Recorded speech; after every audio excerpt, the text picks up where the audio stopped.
biggest fear for most people at the dentist is that dreaded needle. But as CBS 4's Cynthia Demas reports, you can now get that shot of anesthesia without the needle. Here's how it works. That pop replaces a needle for this patient, a welcome change, because the thought of having needles in her mouth, well... Definitely dreading it. No one likes people poking around in their mouth, to my knowledge. And for Hannah Shapiro, this new device is what she's been waiting for after getting about 15 cavities filled in her lifetime. I think it's fabulous.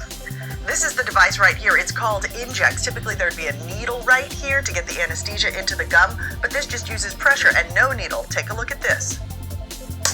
That's the anesthesia that would end up inside your gum.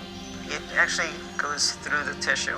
Dr. Abraham Jaskell is one of the only dentists in South Florida to use the new device. Anyone who has a phobia of needle is having a great response for it. Right now, the shot is not covered on insurance. Dr. Jaskell says he's not charging his patients extra right now, but in the future, there may be a nominal fee. For patients like Hannah, it's worth a little extra to not have to endure that dreaded needle. It was really incredible how it didn't hurt at all. Dr. Jaskell says this device is good for pretty much any procedure except some involving the lower jaw because the bone is so dense and other procedures that are maybe very, very lengthy. On Brickell Avenue in Miami, I'm Cynthia Demas, CBS 4 News.